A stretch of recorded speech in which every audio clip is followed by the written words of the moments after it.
Drivers looking to fight their way in are Jason Wood, DJ Kennington, Brady Smith, Tom Gibbons, Terry Jock, Sean Grossman, Luke Ramsey, and making the debut tonight, Piper Adams in the field. 14 drivers fighting for just 6 spots. Now keep in mind, this race tonight will see a lot of intense action. It was talked about by many drivers that the bottom line is a dominant line on the short run, but as the run continues on, that top line will develop as more and more rubber builds up for intense racing. Momentum was talked about by some of the top contenders tonight as an important talking point to make sure you can maintain track position.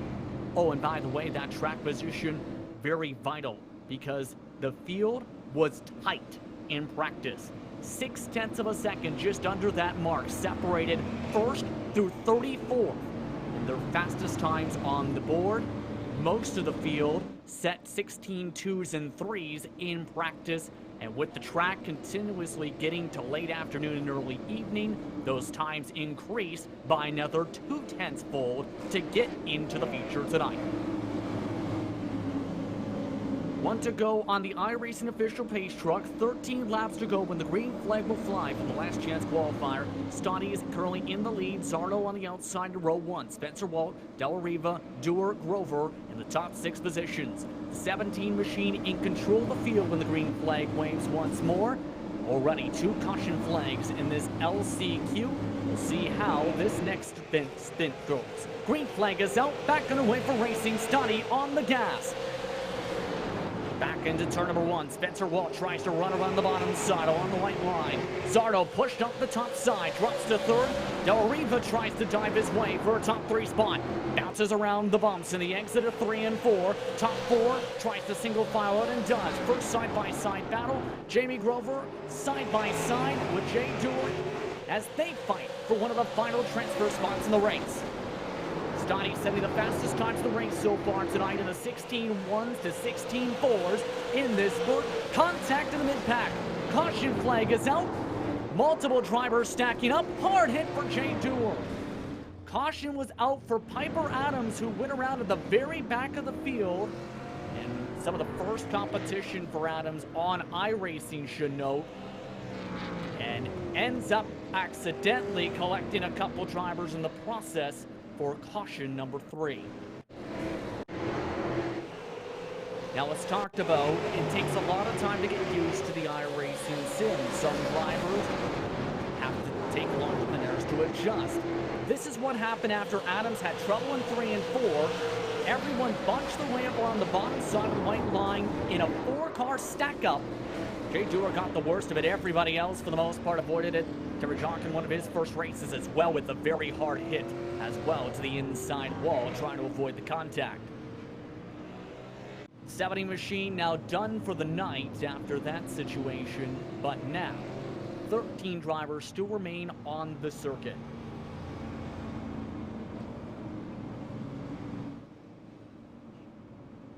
Of course, for those tuning in for the first time, whether it's on the APC United Late Model Series' Facebook and YouTube pages, or whether it is on Speed 51 tonight, this is the 4th race of competition for the APC eSERIES. These drivers have been fighting throughout the past few weeks, whether it's been at Milwaukee Mile last week, or whether it was the first race this season at USA International Speedway.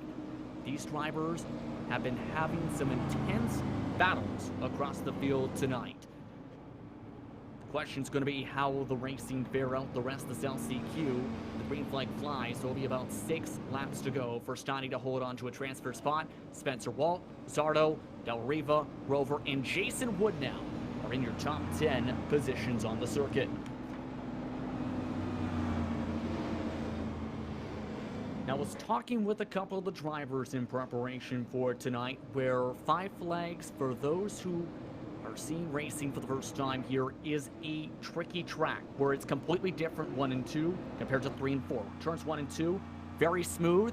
You have to wrap the bottom most times to try and carry speed. Then you come off to the back straightaway, where a lot of cars, yes, can carry momentum to keep it side by side. But the tricky part is once you enter turns 3 and 4, there are a ton of bumps. right along the bottom side where the apron is and the entrance to pit road that push drivers up about half a lane, where some elect to maybe go to the middle line and then diamond the corner back down the front straightaway, where it can get very tight and very congested in terms of some of the battling before you rush your way back into turn number 1. These drivers getting ready to rush back onto the loud pedal when the green flag flies once again. 5 to go when the green flag drops. Stoddy, Spencer Walt, Zardo, Dalrivo, Wood, Grover, you're in your transfer spots. The drivers behind looking to punch their ticket into the feature, though. Keep an eye on DJ Kennington, Todd Gibbons, Luke Ramsey, along with a couple other drivers ready to get back to the green flag. Well, Justin, I long for the summer days when I just hit the mic button and off we go. Looks like we're all set to go back to green. And good job calling the action so far. I've returned, though. Josh Stoddy now side by side. This is the battle for the lead. He's led most of the way down into 3 and 4. Side by side again for the lead off the final corner.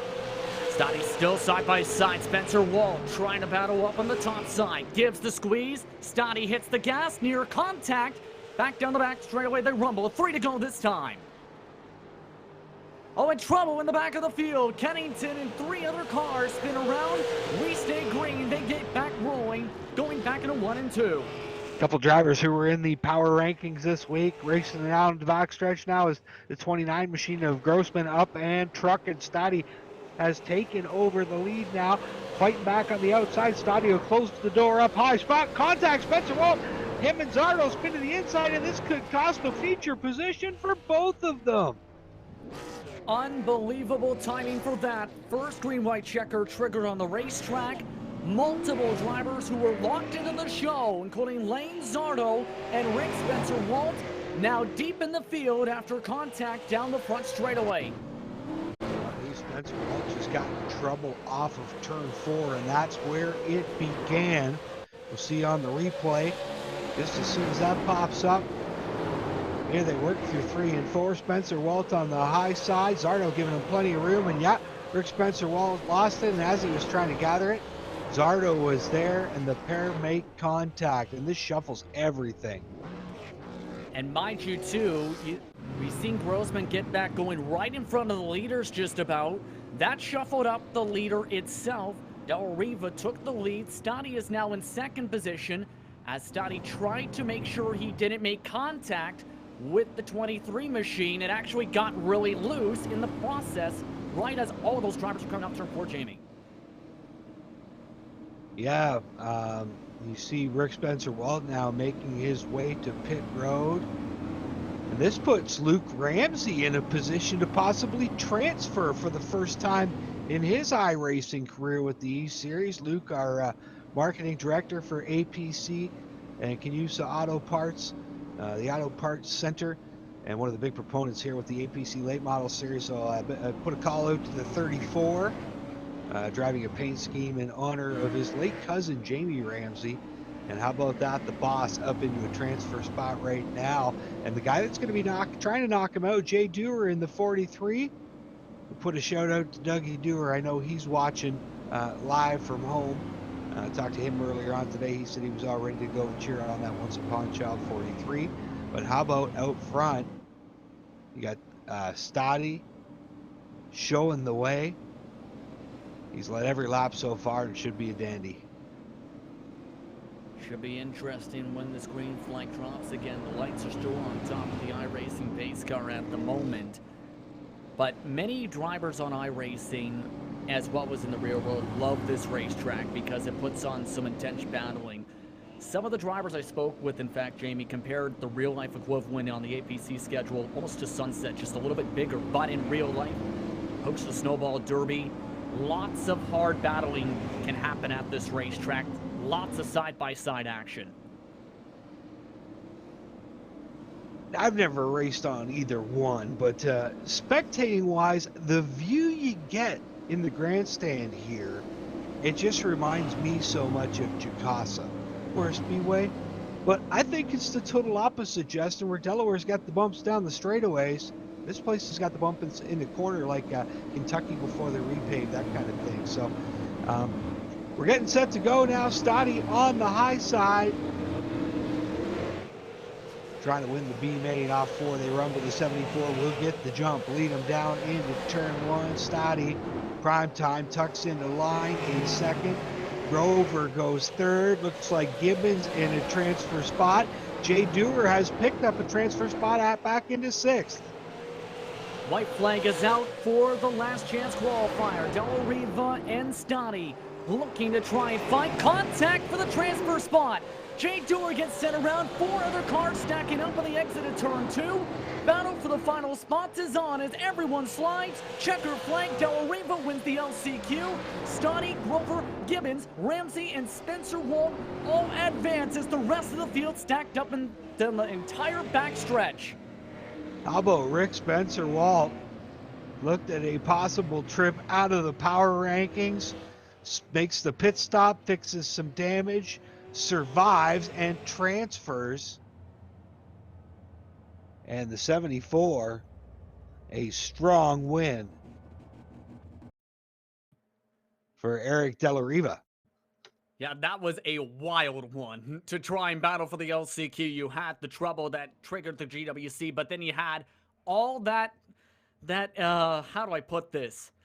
All that traffic management, let's say, for what happened throughout turn 2, what happened through turn 3, for drivers to get through cleanly.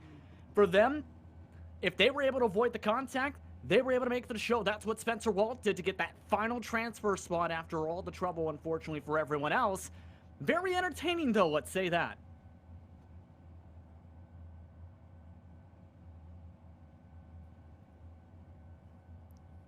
But at this point, gotta remember, those drivers that just made their way to the checkered flag in the top 6, Jamie, now punch their tickets into the show, while one driver gets to celebrate an LCQ victory.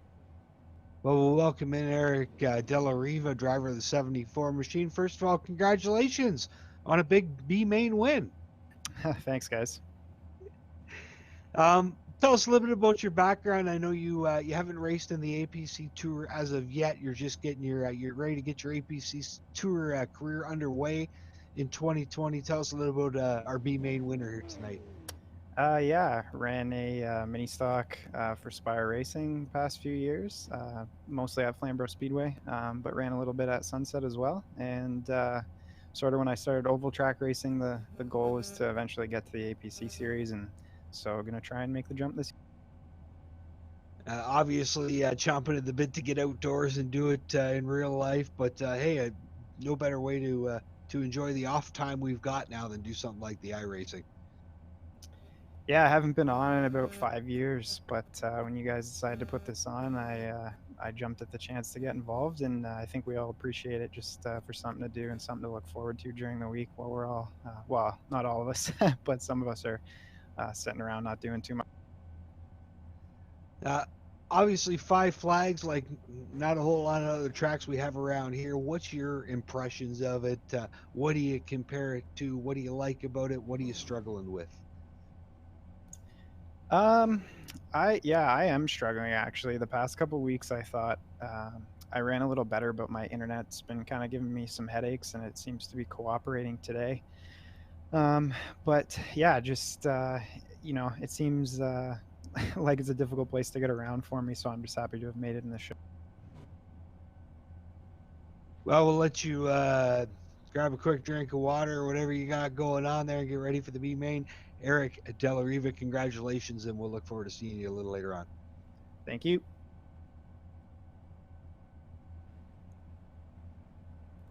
Definitely pumped up on that one. It sounds like absolutely, especially with the wild circumstances on that battle to the checker flag. A lot of the drivers are probably thinking at this point, Jamie, what if for that scenario, especially drivers like Zardo and a couple others who were in the position before some of the caution flags to punch their ticket into the show. Definitely, but and again, a big hats off to the 31, Rick Spencer Walt, able to not only collide with Zardo, he went in, made those repairs, or did what he had to do, and next thing you know, he's climbing back into the A main when all that chaos broke out. Yeah, but the question's going to be how will the racing be in the feature tonight? Remember, 150 laps tonight. Tire wear was talked about to be a potential possibility since there is a fairly decent amount of it.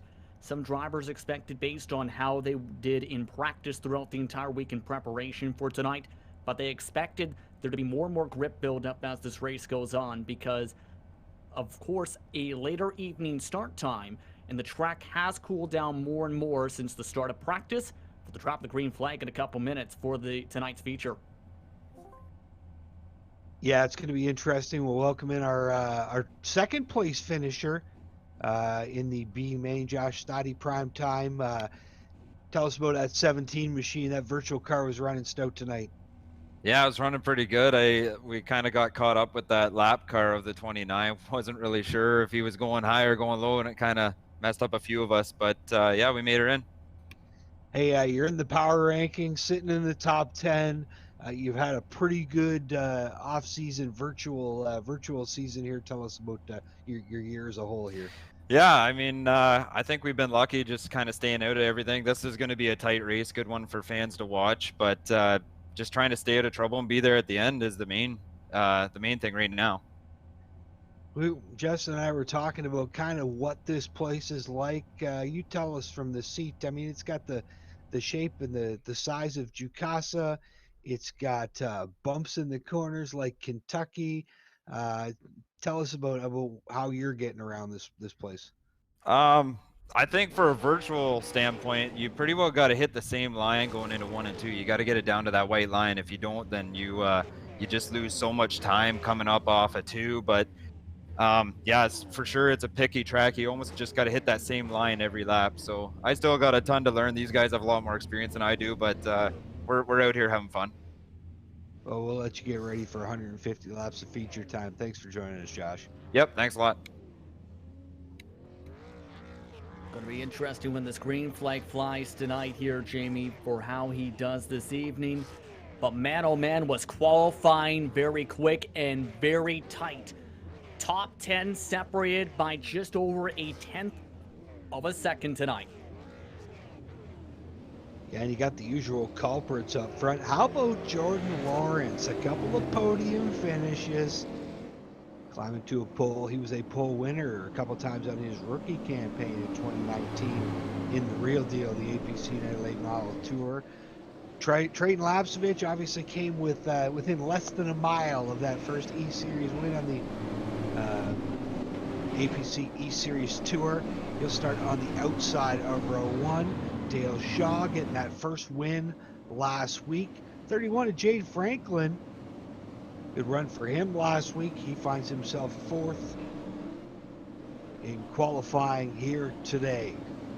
The field now taking a couple pace laps to get the virtual temps up to operating temperatures, and then we'll let them loose. 150 laps at Five Flags Speedway. There you see Caden Lapsevich, winner of the first 2 races of the tour.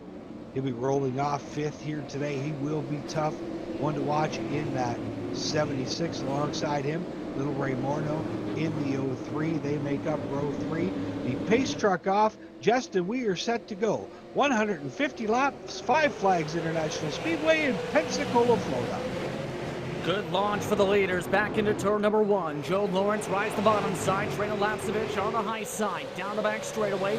Rest of the field stays side by side into turn 3. Jade Franklin able to get to the bottom, while Lawrence gets the run to lead lap number 1. It's a nice wide racetrack here, even though there is only one preferred group. We'll see if these cars get separated. I would imagine we will see a few long green flag runs here this evening. There's the shot from second place. Out to your leader, Trayton Lapsevich, staring at the rear bumper of that Jordan Lawrence machine. Caution. Lawrence in the 7th. Oh, big crash on the front straightaway for the caution flag. 10 plus cars stacked up in the mid-pack. Not how some of these drivers wanted the day to start. Brian Dyson involved in that. He was 3rd in the power rankings this week. And a parking lot on the front stretch. Jamie Grover involved in that 33. Looks like the 10 of Gibbons involved as well, and we'll see exactly how that started. Replay never lies, does it, Justin? And this was a long development incident all the way from the exit of turn 2 with Matt Lockwood.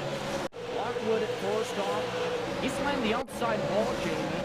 And when that happened, it just hooked everybody up together the rest of the corner, where he ended up sliding and sliding. Just take a look. He's right now trying to get single file just in front of Dyson and a couple other drivers. Right in front of him, Lockwood smacks the wall, gets hooked up with the 8 machine. They slide all the way to the bottom in 3 and 4. Lockwood nearly gathered it up with those bumps, pinballed him off the wall, and everybody else stacked up. Yeah, Burbridge taking some damage. Blair Wickett crushed the wall hard. You saw Trevor Culver involved in that as well. There's the spinning car on the bottom is Lockwood. Again, Burbridge got ready. Tom Gibbons might have got woed up in time before making contact. The Southampton driver in the CarQuest Tom Gibbons concrete finishing number 10 machine. And I think pit road's going to get busy early here, Justin. Get out the persuader, the crowbar, the baseball bat. Got to get these things bent back into shape. Yeah, a lot of drivers told me their strategy tonight, Jamie, well, for one, was qualify up at the front, but two, stay out of the incidents tonight. And unfortunately, that was the case for a lot of the cars. There's just nowhere to go. But the problem is with that damage, you get any significant amount of damage like that, it slows you down for the rest of the night. A lot of those drivers really going to be hurting for much of the rest of the evening. Yeah, it makes for a long, tough night, especially with well over 140 laps to go. The field now double file. So far, it's been Jordan Lawrence up front. He was able to take that first restart, or the first start, from Trayton Lapsevich. Field now in turn 4. The Dale Downey Nissan Commercial Pace Truck dips off the speedway, and we're back racing. Lawrence gets a good jump. Lapsevich falls into line. Lockstep behind them is Jade Franklin. The first battle's on for 4th. It's Caden Lapsevich on the inside. Dale Shaw up top. Shaw might have scraped the wall down the backstretch. He's double wide off turn 4. Still side by side with Lapsevich. Shaw trying to get the squeeze once more to Caden Lapsevich. Caden Lapsevich runs the bottom side. Dale Shaw, good launch, good momentum down the back straightaway, gets clear. Multiple dive bombs on behind though. Mike Bentley trying to send it in 3. Slide up the racetrack, loses 4 spots in a corner. It was rating at Morneau, who had the spot. Morneau took a peek to the inside and thought better of it. And Bentley ended up rushing the corner. It's going to cost him as Gressel squeezes by to the bottom as well. Now Lapsevich goes on into stalking mode, but it's Shaw who's on the charge. Shaw takes a peek to the inside. Franklin closes the door in the middle, 1 and 2. We'll see Lapsevich should have a pretty good run here down the backstretch. Shaw blocks it quick to the bottom, and he stays in line in 4th. This is the view out of Caden Lapsevich's car. Winner of events number 1 and 2, the USA International Speedway in Richmond. Trouble on the front straightaway. 2 more cars tangled up.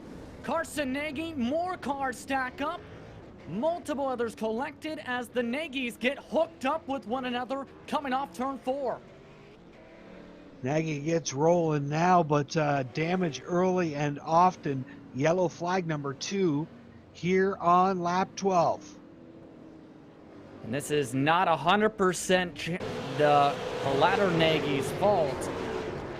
But unfortunately, Hudson Nagy got loose, hit the edge of Jamie Cox on the exit of turn number 4, Jamie, and that's where chaos ensued right here. Just bobbled, got hooked up with Carson, hard hit. Looks like a 2-car incident, then everybody else has nowhere to go, and more cars get collected in 1. A virtual expensive night in the Nagy household. And a couple drivers talked about this, where in the short run and in the early portions of this race, they expected it to be a little bit loose. And that's what's been the case. That has caused 2 of the caution flags already in this feature race. It's going to grip up by the end of this race, but the more caution flags, the more harder it is to try and get a rhythm as a driver. Well, welcoming our leader right now, Jordan Lawrence, driver of the 78 APC Pennzoil machine. And wow, pretty good night for you so far. A pole, you're leading. Tell us about it. Yeah, not really any complaints over here for me. It's we finally made qualifying. We've screwed up the last 2 weeks, so it's nice to not be starting mid back to further back. It's a little change of scenery, I suppose, but we're having fun and just trying to keep the car in one piece for all 150 laps here. Well, what'd you do? You had all that extra time while everybody was running the B main tonight. I was trying to help Luke Ramsey, just giving him some tips. So it was nice to see him getting the show. It's all these guys are just improving so fast. It's awesome to see, but it's also competition level stepping up. So it's getting harder now. Now, we've seen some chaos behind you. Everybody is complaining about loose conditions. What do you think? Yeah, it's like every practice we've done so far, it's been loose. So it's a tricky track and car to run. So it makes it a lot of fun, but it is a handful, and you gotta be up on the wheel. But I don't think it's anything these guys can't handle. What do you think is going to help tighten the track up? Get some rubber down, or the lower temperatures, or both? A little bit of both. A bit more temperatures than anything. Once the sun goes down, it's gonna cool down a lot, and the grip's gonna come. People are gonna pick up. Good stuff. Well, we'll see if Jordan Lawrence can find his way to virtual Pensacola Speedway victory lane here a little later on as they race for the Golden Gator in Florida tonight. Roberts getting ready to get back to green, coming 133 laps to go. Joe Lawrence in control of the field this time. As Traden Lapsevich looks to follow, green flag is out. We're back racing from Five Flags. Good launch for the 78. Dives to the bottom side, protects the bottom as the top three get single file.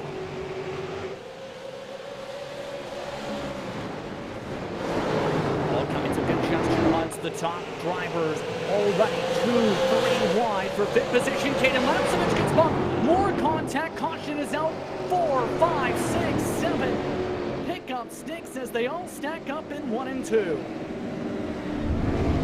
This is looking well. Parking lot in 1 and 2, complete with valet service.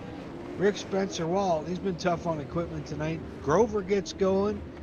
Caden Lapsevich gets going, but a lot of damaged virtual sheet metal. Ryan Dyson at the scene of the crime again.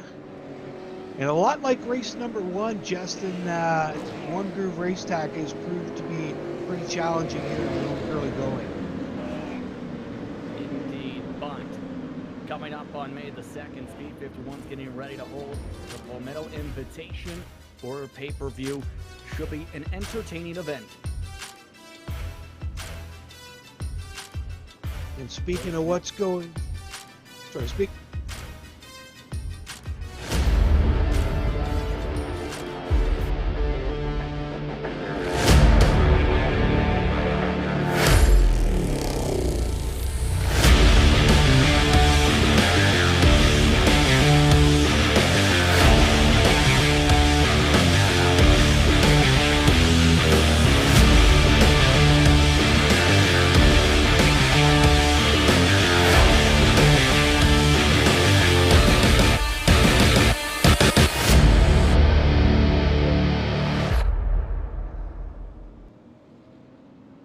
Speaking of some other things Speed 51 involved in, have obviously given us a hand with these APC broadcasts, and a neat little fan poll that went up, Justin, today. We gave everybody 4 choices for the next racetrack. Myrtle Beach Speedway, one of them. Phoenix was one of them. New Smyrna and Martinsville, the 4 tracks. The fan voting today, the winning track by about a 70% total, the paperclip in Martinsville. We will be able to go get some virtual hot dogs with virtual chili sauce next Thursday night, Justin. Yeah, should be some entertaining action at the paperclip.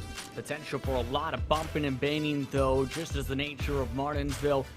It's going to be an entertaining race. It's going to be one tough on equipment as well. Oh, and how would a virtual grandfather clock look on top of that computer tower? Yep, absolutely. A lot of these drivers tonight going to be hungry to come away with a victory at this circuit, and as well as at Martinsville to get that clock, I should rather say. But now, did you chime in? Did you chime in with a vote today? Yes, I actually did. I voted for Martinsville personally. There you go. I was in the second group. I put my nod in for New Smyrna. That track was a second place finisher, but it wasn't even close. 70% of you say you want to go chase some virtual hot dogs next Thursday night. Jordan Lawrence on the point. Trayton Lapsevich alongside him. Jade Franklin and Dale Shaw in row 2 as we get back underway. Working lap 25 of 150 here at Pensacola, Florida. Five Flags Speedway. They get strung out down the backstretch. Again, that first battle for position back in spot number 5. Single file for the top 3 positions. Lawrence forced to get off the gas, though, in the race lead. Trayton Lapsevich trying to find his way to the point for the first time. Good run off of turn 2. Forced to check back up down the back straightaway. They rumble into turn 3. Lapsevich checks up again as Franklin now joins the checkup party. Yeah, Franklin trying to run down those leaders. He's got to worry about what's behind him, though. He's got Dale Shaw breathing down the back of his neck, as well as Cole Tim up into 4th spot after Tim started 10th here today. So he's made a good run, picked out 6 cars here early. Now a challenge for the lead down in 1 and 2. Trayton Lapsevich looks to the bottom. Jordan Lawrence will give him room. Lawrence up towards the wall. Lapsevich dives it in on the bottom. They'll go quarter panel to quarter panel off turn 4, sweeping down the front stretch. It's still Lawrence high, Lapsevich low. Lapsevich by a finger down the corridor again. More cars stacked up on the front stretch. 3-4 different drivers stopped again. Ray Morneau amongst those cars involved. Got some help to bring the caution flag and involve 4 other cars in the incident. Blair Wickett, one of those cars involved. As everybody gets rolling. Definitely got some help that time from Rick Spencer Walt coming off of turns 3 and 4. Spencer Walt is to the point where the car, I think, is absolutely skewed along the 31 machine from how many hits it's taken tonight.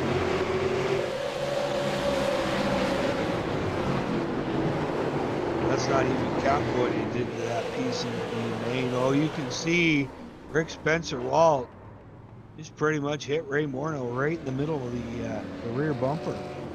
About 3/4 of the way through the corner. Not sure if Morneau might have bobbled. The closing speed there was really quick for Spencer Walt. You see Nagy gets going again. Tom Gibbons, former APC most sportsman-like driver, he gets that 10 machine rolling again. Good on him. Tom Gibbons making a feature here tonight. See what happens off turn 4. And Gibbons nowhere to go. Nagy on his roof. Tom Gibbons absolutely drilled Jordan Sims. There's the start. Morneau into the 31. This all happened 2 separate incidents. One happened right after another. And I think 3 of our 4 cautions, if I'm not mistaken, Justin, like multiple digit vehicles involved. Yeah, this has been a battle of attrition so far. The pit lane's been very active. 1 or 2 cars are only out of this race so far. And by the way, an EOL penalty for Hudson Nagy for the second incident just seen with Jordan Sims. But there are a lot of cars with crumpled up front noses that aren't even close to touching the ground. The cleanest cars are now 8th on up. And as that all happened, Trayton Lapsevich took the point. Yeah, I was waiting to see how scoring came out on that because they were pretty much neck and neck or racing side by side when that yellow came out. Trayton gets the nod. He'll put this thing up front. Jordan Lawrence now will be the stalker as opposed to the stockee. Looks like they're going to get 1 to go this time by. Looks like Blair Wickett, major repairs going on in that 97. Franklin in 3rd right now. You've got Colton 4th, Shaw 5th, Bentley 6th, Gressel in 7th, Stadio re-rack 8th, Jamie Cox in 9th, Nick Ramsey 10th, Matt Lockwood will restart 11th, Caden Lapsevich up to 12th, DiVienzo, Luke Ramsey in his first A main will restart 14th. Ryan Dyson back in 17th has a lot of work to do. Jamie Dyson, we haven't called his name all night, all the way back in 21st. Green flag set to 5. Trayton Lapsevich blast out front. Good launch once again for Trayton Lapsevich to try and pull on away. Lawrence able to get to the bottom. Side by side though, Cole Tim and Dale Shaw. And the caution is already back out. 2 more cars in the back. Spencer Walt and Grover get tangled.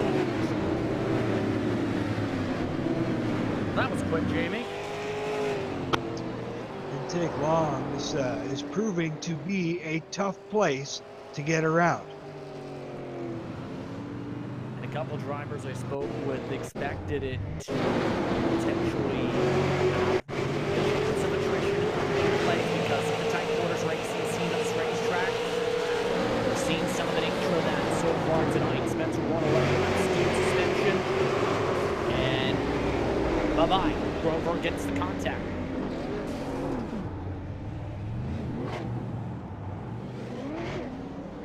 Just a rough 'em and tough 'em race so far for the 31 rather, Spencer Waltz so far tonight. Many cars having to get repairs at this point. The way this race has trended out, including Morneau in the pit lane and a couple others, Jamie. Yeah, we'll welcome in our new leader to the interview room. Trayton, can you hear us? Yeah, I got you. Well, first of all, congratulations. Good race with Jordan Lawrence going side by side, and you took the lead. Yeah, that was a good side-by-side race, and that's what Five Flags is really good with that because there's an outside and an inside, so it makes for a good show. Tell us what's your opinion of this place. What does it remind you of? What do you think when you come here? I'm not really sure, like, off the top of my head that I can think it reminds me of anything in real life that we would race at in the APC, but it's really wide sweeping corners. It's all about momentum. You got to get the drive off, and the lanes change throughout the race, too. We move higher in turn 3 to get when the tires wear. Hey, you stayed second in the power rankings this week, but you inched a little bit closer to your brother. Good run last week at Milwaukee. Thanks, Jamie. And tell us about your Saturday performance last Saturday night on the Rowdy Energy Select Short Track Series. I came home 5th, and that race was also at Five Flags here. I showed some speed. I was up to 2nd, I think, but I just struggled on the long run, which is something that I was trying to fix in the APC series. How soon are we going to see pit stops here from the leaders? You got a game plan?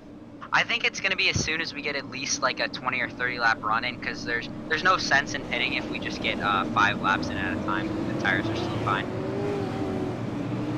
Good stuff. We'll let you get back to getting ready for this restart. Trayton Lapsovich joining us from the virtual cockpit, the driver of the 32, your leader right now. Yeah, and Trayton very pumped up. He talked with Speed Sport in a feature that came out today about some of the success during this eSports time, as well as his potential coming forward. Many fans watching along with him as well as he's ready to get to the green flag. Good launch. Back to single file he goes. Rest of the field double 5-1.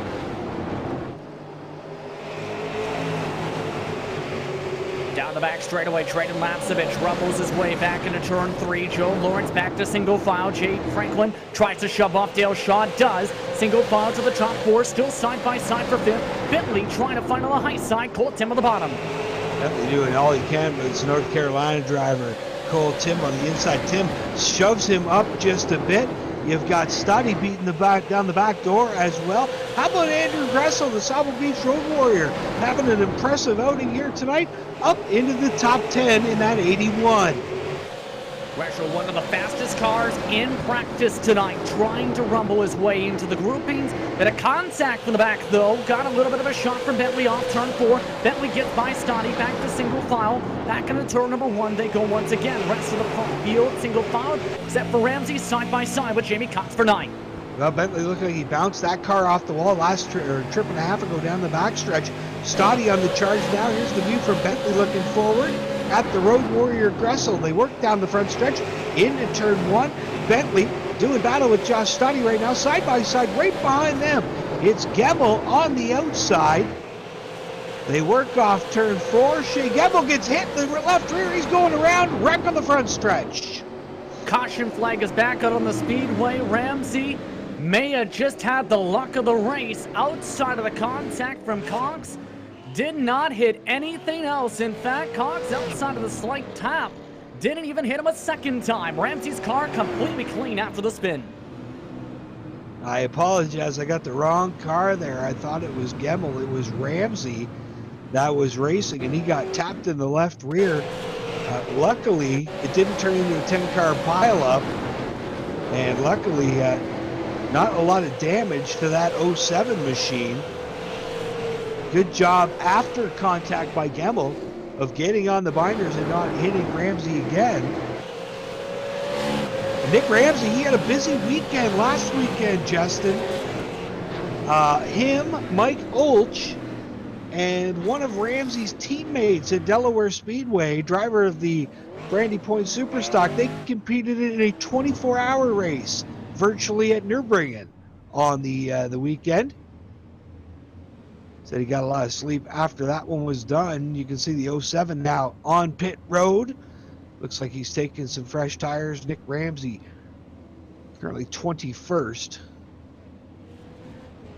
But he has posted some good runs. He's looked sharp in competition this year. Turned the 4th fastest lap at Richmond. Only able to finish 19th. Led a couple laps at USA Speedway and finishing 10th. But he has run in the top 10 the first 3 races of the year. Got his work cut out for him here this evening. Some of our partners would like to thank, of course, AP Exhaust, APC, Pennzoil, American Racing Tires. Speed 51, big supporter of the APC Tour in Canada for all your short track news. Dale Downey Nissan Commercial Vehicles and our Dale Downey Pace Truck here in the iRacing world. Dave Franks Photos, DaveFranksPhotos.com. I miss the virtual licorice and the virtual Werthers.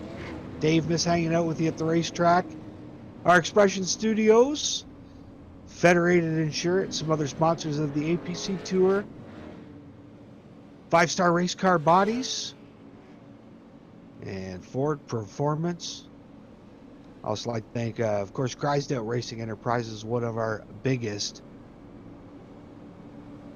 marketing partners. Interstate Batteries, Spectre Premium Rads.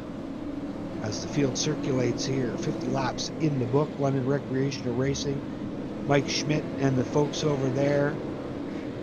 Big supporters on tour. Lucas Oil Products, of course, a big shout out to Ken Spira from Spira Fire Protection. Gord Box and the folks at Maple City Tire. Of course, Mike McCall, all the folks at McCall Racing Enterprises, another big supporter of what we do in the APC Tour. Unfortunately, all we can do right now is get at some iRacing, but we will do it right now. Getting back to green, Trayton Lapsovich in control of the field. Jordan Lawrence trying to hang tough on the top. Could be the best job on the outside we've seen in the restart. Just a low match for the 32. They get single file now down the backstretch. Race is on for third. Jake Franklin on the inside. Dale Shaw on the high side. More trouble in the back of the field. An air caution flag. Trevor Culver got turned around in turn 3. And the cautions, breeding caution flags and dollhouses once more. This time, Culver got turned around by Jamie Grover from a dive to make it 3 wide and 3. Tough break for both those guys. Driver of the Inventory Express Lubricant #1 machine, Trevor Culver.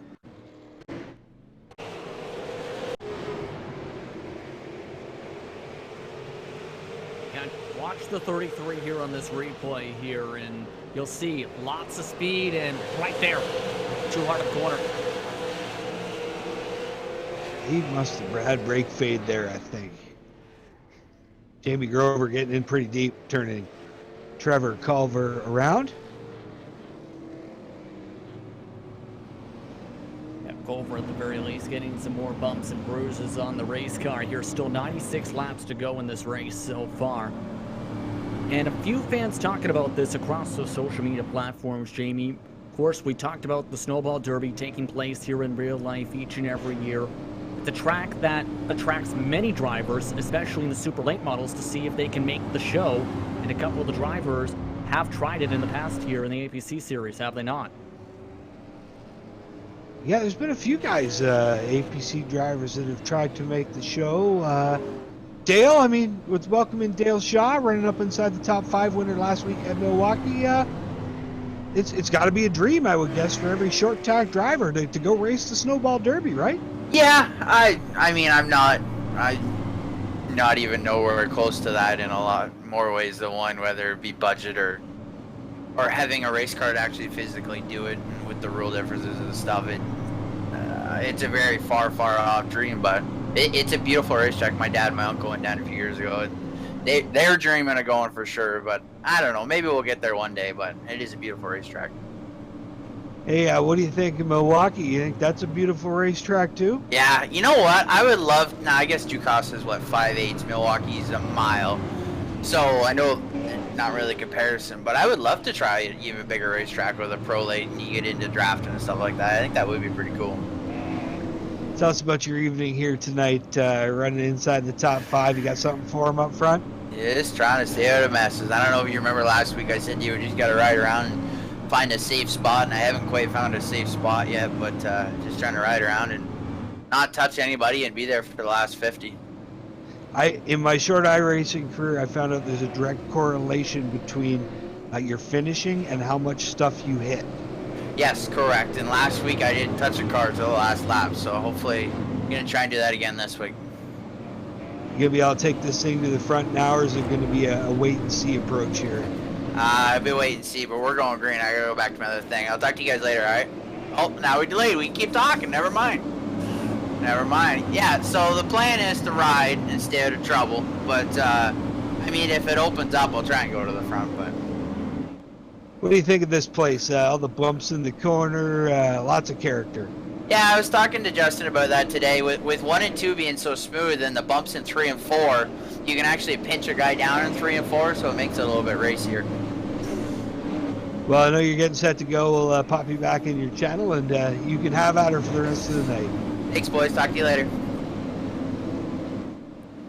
Yeah, he talked about to preference as well in terms of those bumps. He also said around lap 70-ish was where he felt like that was around where go time would be.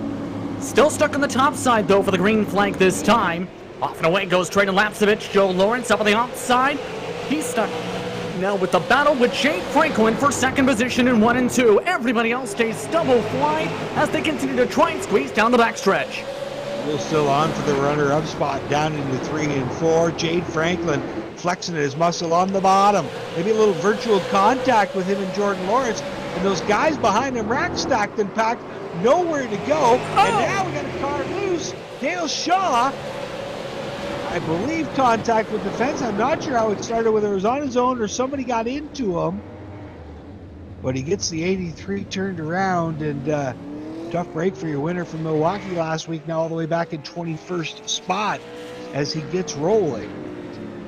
May have had a tiny bit of help, and keyword is tiny, with Cole Tim in the right front fender. Just in the midst of the pack, had a little bit of a tiny bump, and around he went. Could have been worse, but commentator's curse strikes at the worst possible time for Shaw.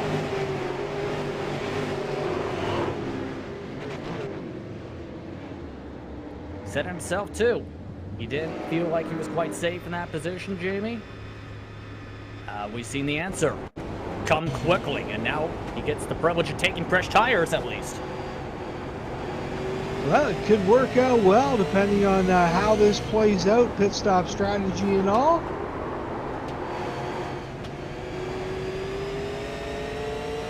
Got off and away when Tim with that, but at the very least, we've seen Ramsey come down to the pit lane. Remember last caution flag? He was able to get the lucky dog to get himself back on the lead lap with the time of the caution flag. Well, welcome in another driver who's having a pretty decent night. Mike Bentley, driver of the 51. Mike, welcome to the broadcast. How's it going, guys? So far, so good. This place is really a one-lane racetrack. We saw you get shuffled high, and it cost you a couple spots. How important is it to stick this thing on the bottom? Yeah, I mean, if you're not on the bottom, you're kind of going backwards unless you get a decent restart. It's hard to make anything work up there, so you got to be lucky and just kind of stay on the bottom and work your way by. But we haven't really had much of a long run here, so it's been tough. What's the game plan here going forward? Have you got a pit strategy mapped out? To tell you the truth, not really right now. It's just just save tires right now. We're getting a bunch of caution, so there's been a lot of long runs. So I don't plan on pitting anytime soon, but we'll see what plays out here. Mike Bentley, driver of the 51. Thanks for joining us. Good luck the second half of the race here, Mike. Thanks, guys. Yeah, Bentley Curry in the 5th position at the moment. And what has been some entertaining battling so far. Some of the fans actually cheering him on, including Jeff Bedford, it looks like, in this race tonight. All of a sudden, Jamie, we're already back to 1 to go signals. Yeah, getting set to turn them loose as we approach halfway again. Get the 75 lap mark. And how about Andrew Gressel, the Sabo Beach Road Warrior, up in his 6th spot. And Eric Delariva, our B-main winner, now up inside the top 15. So the 74 machine making waves going forward. Green flag set to fly. Lawrence trying to do something with Trey Lapsovich. He can't. He'll tuck that Pensacola machine down in the line behind Lapsovich as they work through 1 and 2 and down the backstretch for the first time back under green. Top 2 single followed out by Cole Tim, trying to give the squeeze to Franklin. Franklin nearly bobbles around, still double wide 2 rows deep in the battle for 3rd on back. Still Gressel shuffling away. Gressel trying to make that outside lane work on Mike Bentley. Unable to get it done now. He'll dip back to the bottom.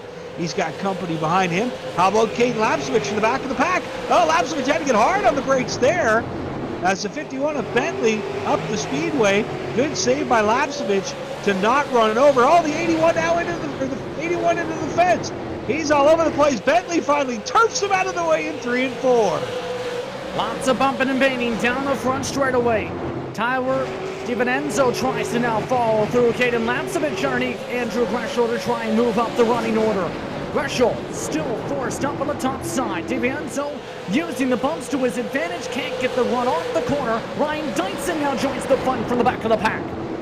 Dyson's trying to make that high groove work now. He'll get in line on the bottom. Out of turn 4, and down they come. Stoddy having a good run. There's Lapsovich, Gressel. Lead them all off turn 4. Now 1 out of the way, down low, Lockwood. Oh, and caution flag, Hudson Nagy. And Hudson Nagy, Jamie, made a pretty fair mistake, unfortunate for him, but got some help at the same time. Ramsey gave him a shot. 63, spun around to the bottom of the racetrack and nearly hit the big white tire at the bottom of the circuit. Those tires usually, never checked out the one in Pensacola, Florida at Five Flags Speedway real close, but they usually don't move. Have absolutely, but with this caution flag, like to, of course, bring some love here with Speed 51. Let's go side by side as we're back into the caution flag once more. 77 laps to go in the 4th race of the APC eSeries from Five Flags Speedway.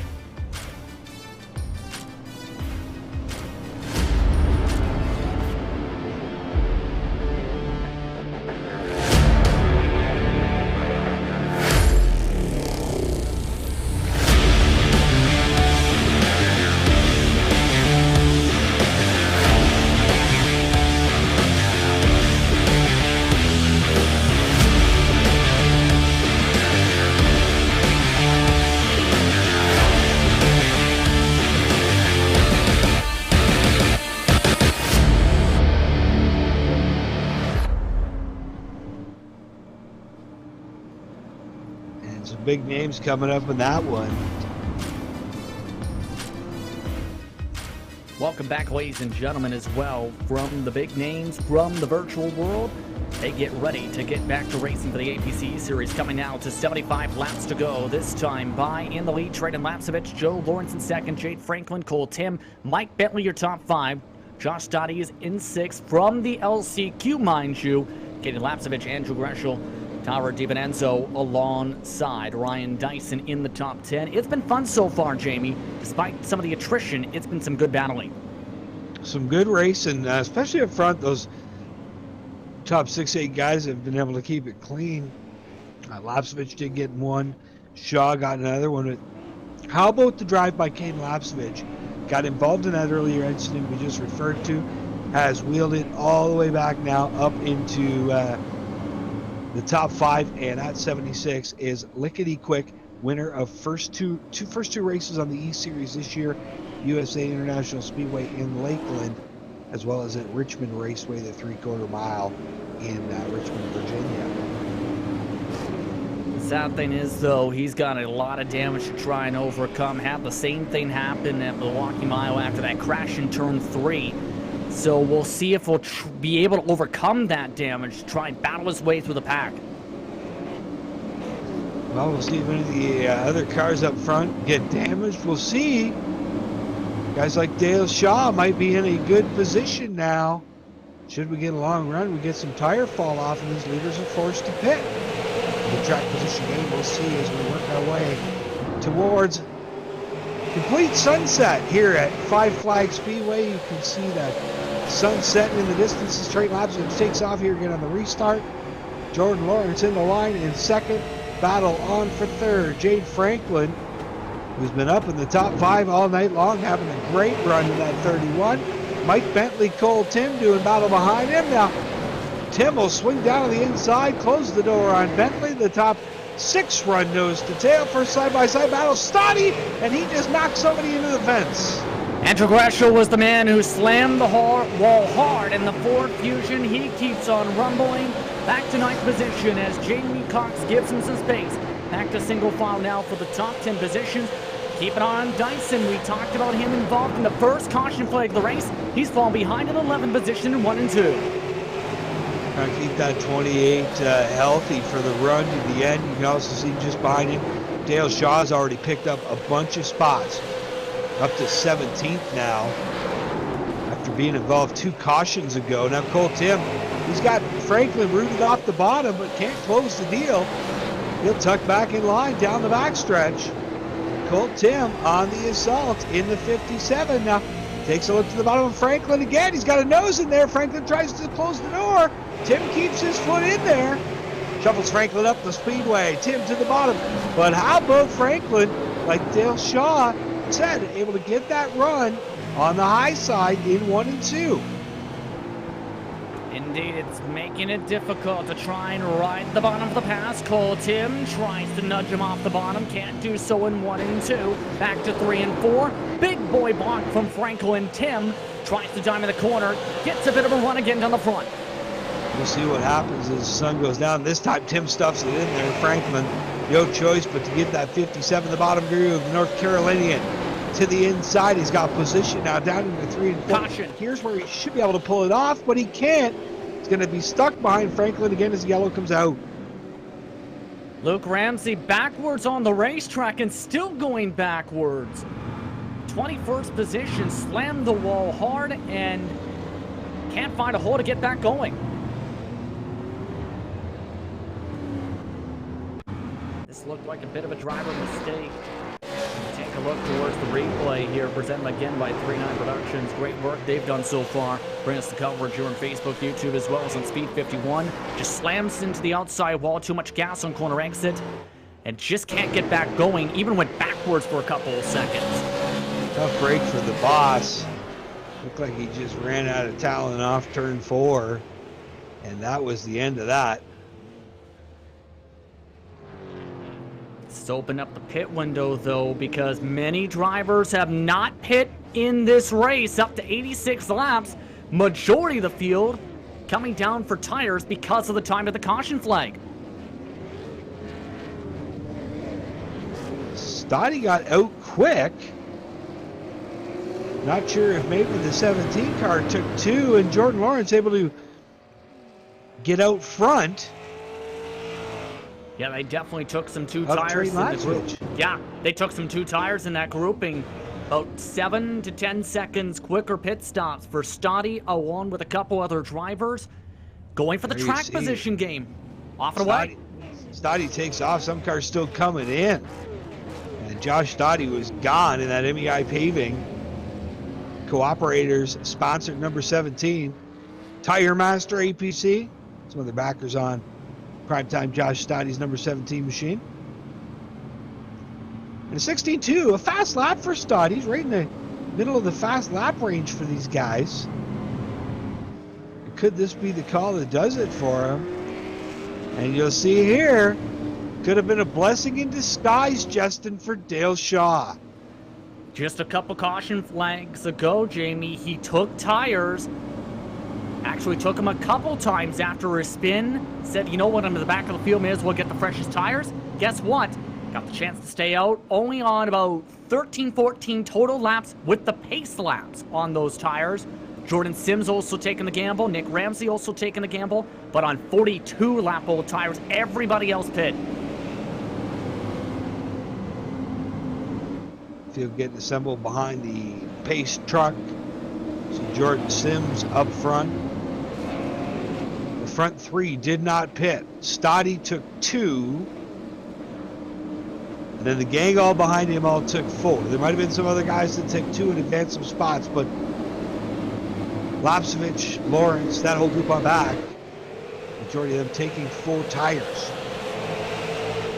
Green flag out, shot takes off, and this could be trouble for the field with 60 to go. Most of the field, single filed out, lots of bumping and banging and sliding into turn 3. Joe Lawrence tries to poke underneath Sims, really checked up, everybody stacks up. Off and away goes Lawrence for P3, dive to the bottom, contact, Trayden Lapsevich and Cole Tim. Tim able to save it, keeps the wheel in, and as Trayden Lapsevich goes low in the back. Lapsevich took advantage of that to the inside of Tim. He goes off turn 4, still side by side down the front stretch. And another big incident in the back of the field. Jamie Dyson, Eric Dalriva, Matt Lockwood, Tom Gibbons all stacked up in turn 4. And a lot of those cars backed off on the start, Jamie, to try and keep away from the drivers in front. But the 10 and the 15 tangled in 3 to bring out the yellow flag.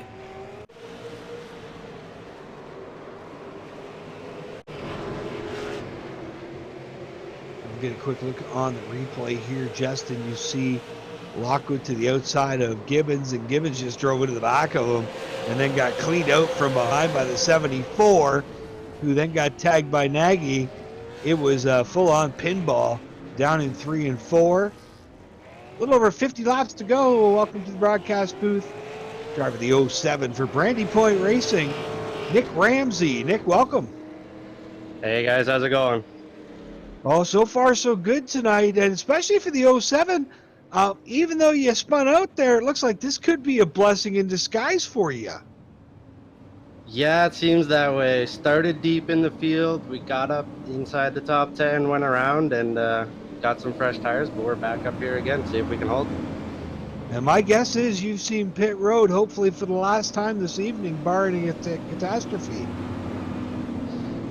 Yeah, that is the plan. Tell me about getting around Five Flags Speedway. You know, the track has honestly changed a lot from practice earlier before the race, earlier in the week, so it's been a learning curve. I had to buy this track a couple days ago even. Up front, you got Dale Shaw to race for the lead. Tell us also briefly, you stayed up all night there last weekend. Tell us about that iRacing experience. Yeah, that was quite the experience. We didn't even really plan to run for 24 hours, and a few hours before the race decided we were going to go for it. Tell everybody where you race, what you're racing, who's with you. Was running with Bill Breckmans and Mike Alch. And 24-hour New Bringing, what do you think of that place? That was a big learning curve. Didn't get much practice, and it's a long track. I think there's almost 200 corners. It was a lot to learn. But you finished.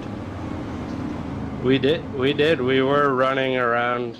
We were running at the end of the 24 hours. And I remember reading the results. I know a professional team won it. Who ended up getting the overall? I do not remember, but unfortunately, it got to cut you off. We're going green here. Nick Ramsey, driver of the 07, getting set to go. Fastest lap of 16.2 here this evening. Justin, we'll see how he does here, taking on Dale Shaw. Indeed, Dale Shaw elected to take the top side, got a great launch in 1 and 2, off and away he goes. Ramsey forced on the bottom side, and another quick caution flag, and it is Stoddy and multiple others involved in this one. Contact started in 1 and 2 after the start between Stoddy and Bentley, And then Stotty got hit a second time in his slide and then popped a third time.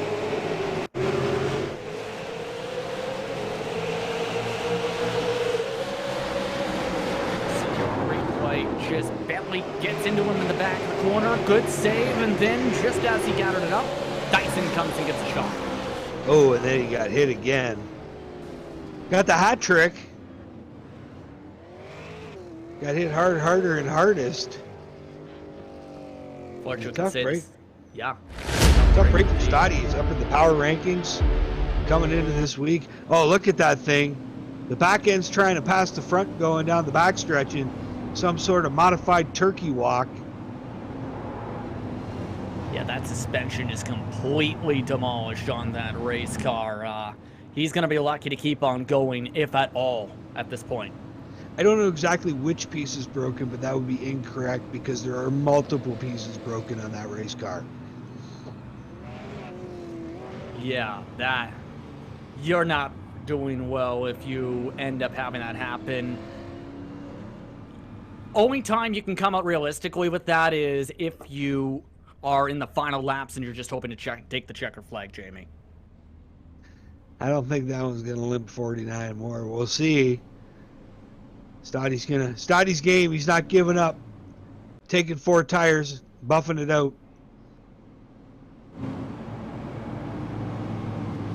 Indeed, but on the bright side, this is working out well for Dale Shaw, I have to say. The strategy game, we talked about lap 70 being the key lap. Guess what? The caution came out at lap 70. Not the way I think he drew it up, but got the chance to be up at the front of the field because of the time of the yellow flag and the timing of where he took his tires. Only a couple lap older tires than much of the drivers by maybe a couple green flag laps.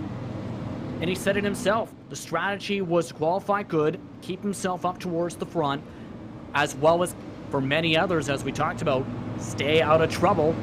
While he did get spun around, Jamie, he's been able to stay up front still through all of this.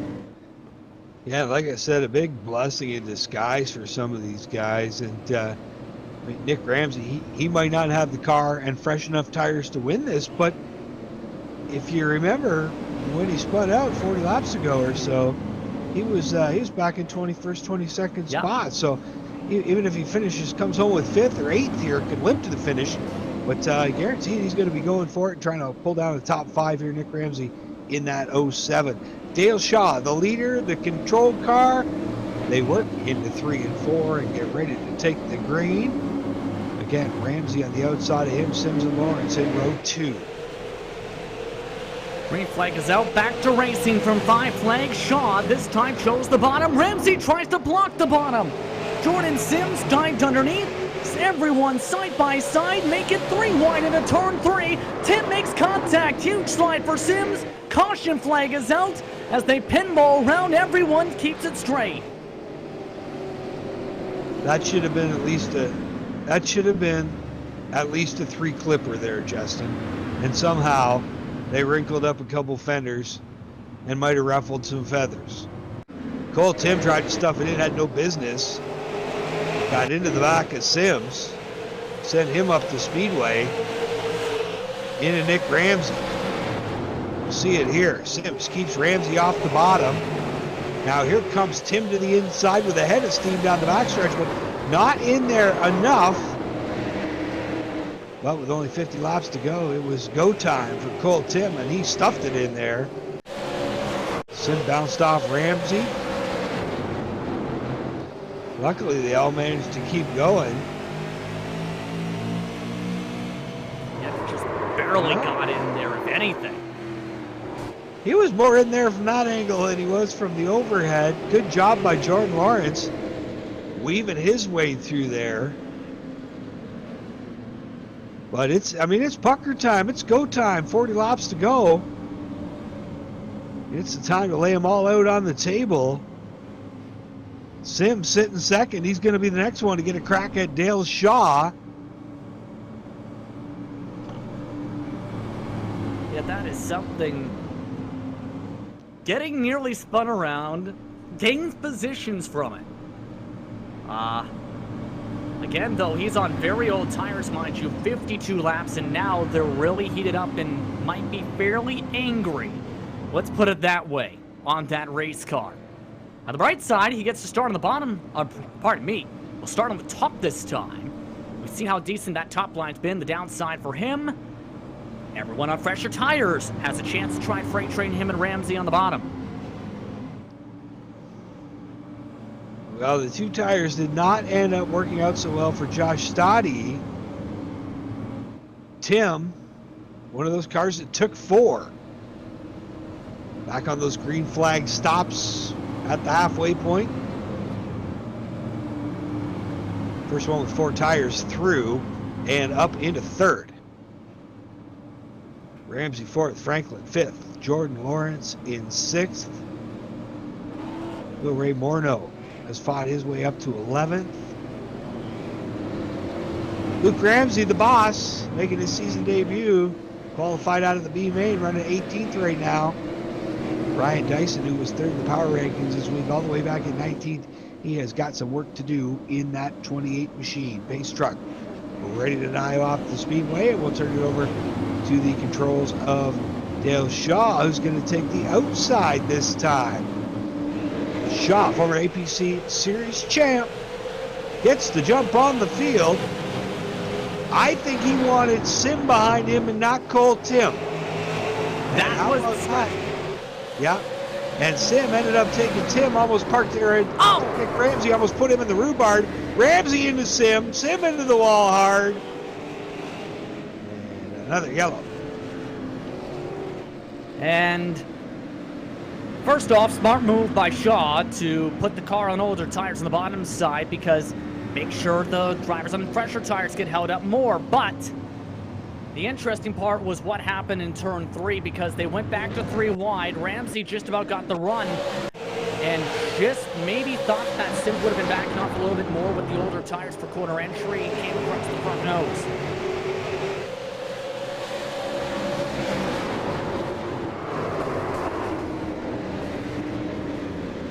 Yeah, you see on the replay, cars beating off each other like pinballs. Sim took a hard shot to the right front. One more look at the replay. There's Sim right up the speedway. And right there, just no room. Well, welcome into the broadcast booth, Cole Tim, driver of the 57 machine. You're up front now with some fresh tires, my friend. Yeah, the car's pretty good. I think we got a decent shot at this thing as long as we can keep our track position and just kind of see how everything plays out. There's been a lot of caution, so I don't think tires are going to come into huge play. But we'll just kind of see how everything works out. Hey, how about that sneaky Dale Shaw last restart? Put the guy on older tires down on the bottom, put him on the outside to keep you back there. I think he knows you got a pretty good hot rod. Yeah, the caution before that, I'm not really sure what happened. We had a little incident getting out of the 3. We were 3 wide, and I thought I was going to be able to pass both of them at that point, and we kind of had some contact. I don't know if I shouldn't have been there, should have backed out, or if he moved down the racetrack a little bit. But then I don't know what happened there. The last caution, they kind of were going after each other and opened a hole up for me, and as soon as it opened up, I throttled up and tried to drive through it. So just so I didn't want to get in their mess. I think we got a good car. Guys, like I said, we'll have to see how it plays out. There's been a lot of cautions. Kind of track position's big. Being on the bottom of the racetrack's big. Now we're on the top side. So just kind of see what happens. Good stuff. We were talking about that from the booth. That 3 wide there. One view, it looks like you weren't in there. The other view, it looks like you definitely were in there. And at the end of the day, just a bunch of guys racing for a win here at the Snowball Derby. Yeah, for sure. My spotter said I was there when I was halfing in the back straightaway, but you can be there by just the size of a headlight. So we'll see what happens. It's been a good race so far. It's about 35 laps to go. We'll let you get back to green. Thanks for joining us, Cole. Yeah, thank you. Going to be a very intriguing start when the green flag flies. Once again, Dale Shaw is the leader still. Cole Tim on the outside in row 1. Shaw choosing the bottom side this time. This time stacks the box. Green flag is out. Back and away from Five Flags. Shaw with a 1.5 car length advantage in the 1, while Tim and Franklin fight for second through 1 and 2. Dale Shaw again, not missing a beat on a restart. And how about Jade Franklin lighting the wick? Going after Cole Tim. Now Franklin, maybe some contact. Lapsevich up out of the groove, and he's lost a pile of spots. Brandon Lapsevich got moved way up the circuit. Now he's fighting with his own brother, gives his brother a shot. Caden now tries to run to the bottom side in 3. Joe Lawrence gets a shot. Caden Lapsevich gets a shot to the wall. Caution flag is out. Multiple hard hits. Everyone stacks up on 4. I didn't see who was in front of Caden, but whoever it was got loose, checked up. Caden checked up. Trayton didn't have time to check up. And younger brother hit older brother in the rear. And a tough break for Caden Lapsevich as he puts it in the concrete here again this evening. Yeah, you're 100% right. It looked like a checkup party. Checkup with Franklin, checkup with Lawrence, checkup from Lapsevich. And everyone just essentially, again, checked up each other in that sequence before Trayton got involved, and just came at the wrong time because of how close that pit wall is on the inside. There were some other cars took some heavy damage there, some heavy shots. See, they're working into 3 and 4.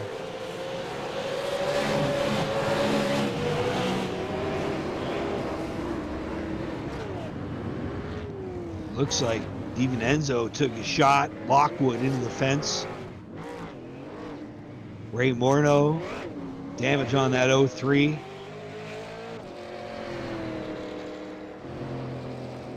Those are mighty big licks in that sequence, but man, it's been a wild one with 30 to go this time by.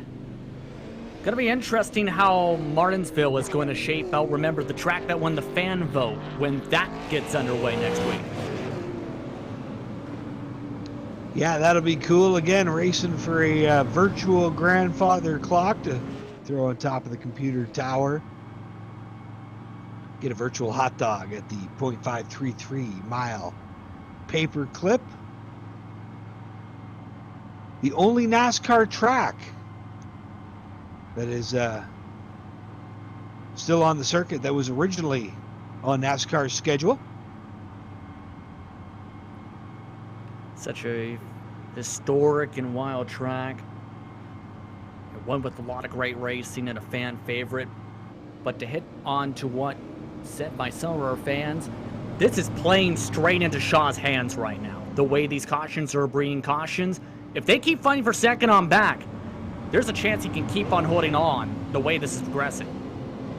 Yeah, as long as they're running 50 miles an hour out there behind this pace truck, Shaw is just clicking them off and laying them down.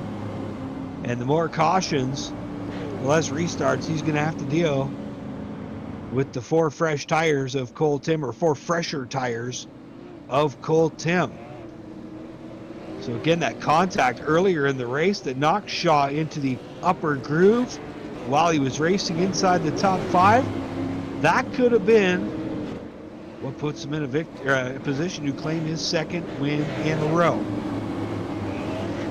Got a thumbs up, a like from Wendy Tim. Don't know who Wendy is, but I'm going to guess she's cheering for the 57. Dale Shaw on the bottom. Cole Tim up top.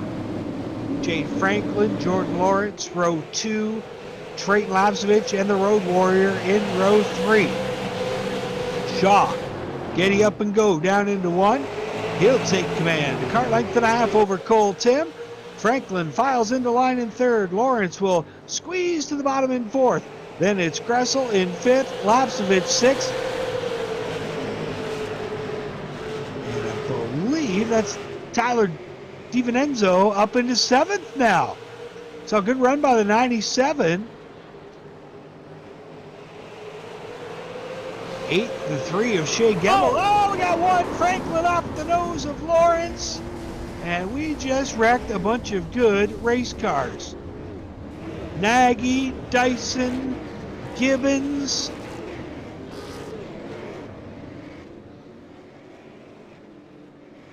Wow. I don't think there's any other word you can use to describe that, Justin. Now meathead. Yeah, that was an intense battle, have to say, for third. But just a little contact to the left rear from Lawrence to the back end of Franklin, and everybody just stacked up. Only 2 cars may have got through cleanly.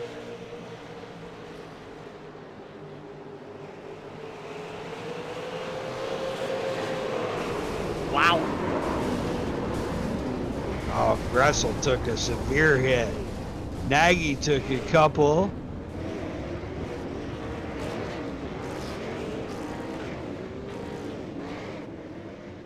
Attrition, a big one here. Dale Shaw currently running 50 miles an hour, loving it. Yeah, just came up a slight touch, as you can see there, and Lawrence came up to the right side. Franklin blocked the bottom side, nowhere for the laps of inches to go, and everybody else couldn't get into the brakes in time.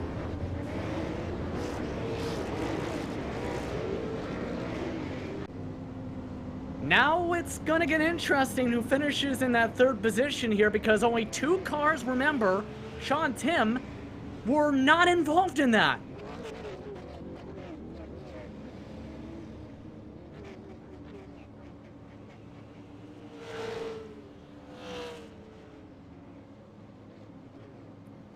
It'll be 21 laps to go when they take the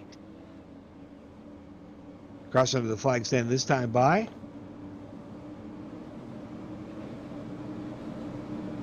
And remember, there's no fast repair too, so if you damage it, you buy it. Or should I say, you have to get it fixed rather in the pit lane. Tonight, there's gonna be a lot of those tonight. Hey, real quick, we'll welcome in Tyler DiVincenzo, driver of the 97 machine. Hey, you've managed to stay out of the real messy stuff here tonight, and you've got yourself up inside the top 10.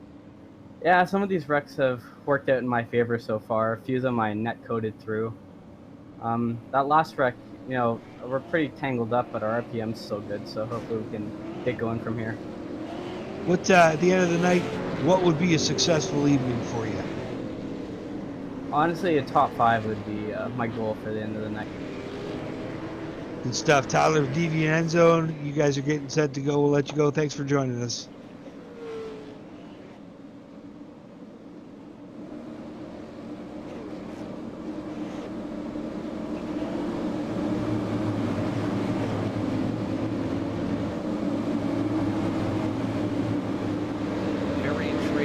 To say the very least so far in this race. But now it's the question of who will come away with the checkered flag. Still 19 laps to go. Dale Shaw backing away. Battle for second, Dorbanes. Up the track, Tim. Jamie Cox up to second and 3. Jamie Cox just hammered and door slammed Cole Tim. Excuse me, sir, I would like to get by.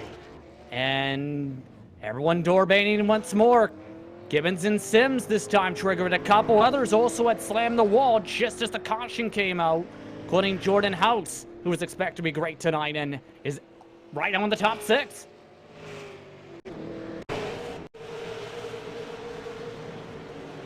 We'll have a quick look at the replay here and then we'll welcome in one more guest.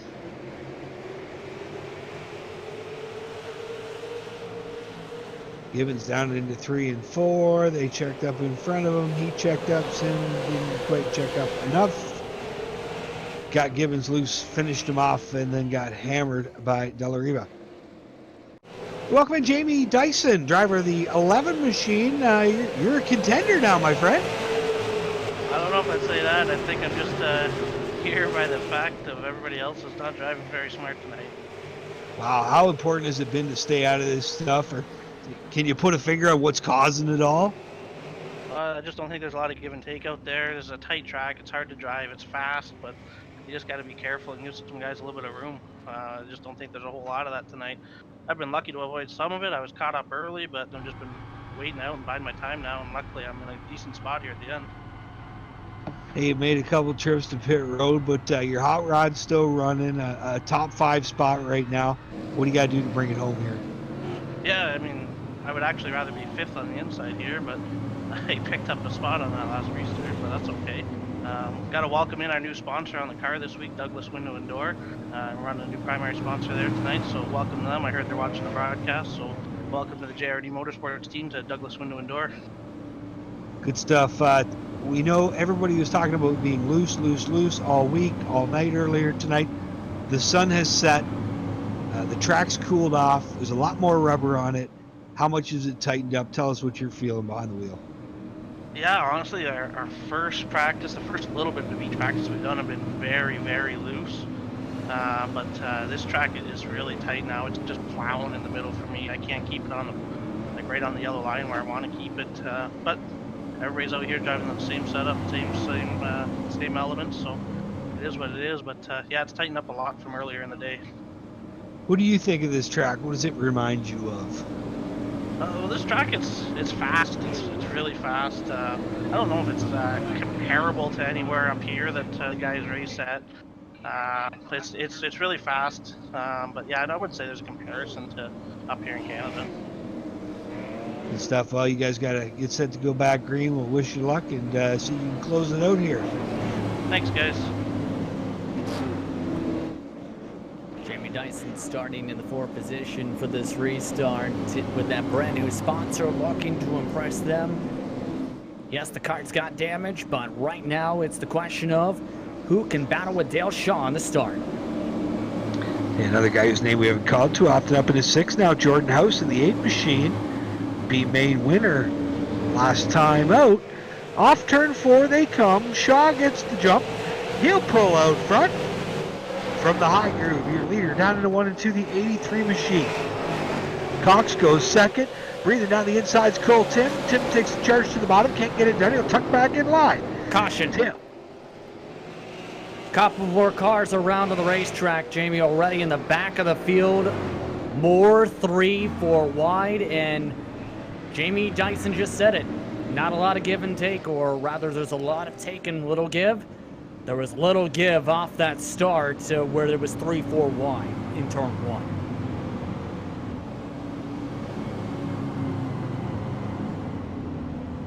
Take a step aside. When we come back, we'll have more coverage of the APC eSeries. You're watching Speed 51 as well as APC United Late Model Series' Facebook and YouTube pages for the APC eSeries' 4th race of the season. 10 to go this time by.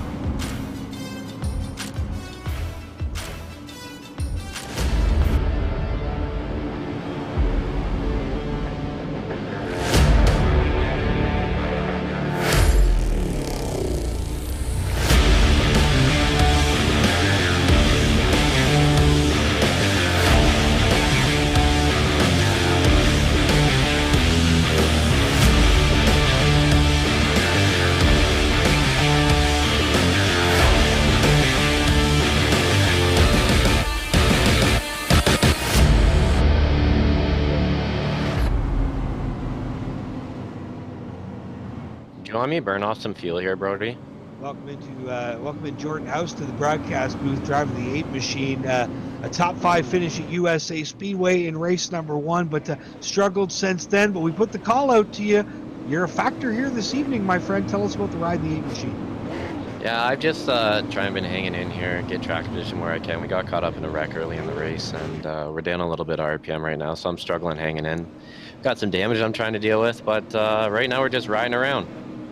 A lot of yellows out here tonight. Is it lack of patience? Is it tough racetrack? Is it too hot in the race cars here tonight? What's going on? I think it's probably a little bit lack of patience, plus the track was pretty slick to start. I had an idea that it was going to be a little bit like this, but it's not much you can do.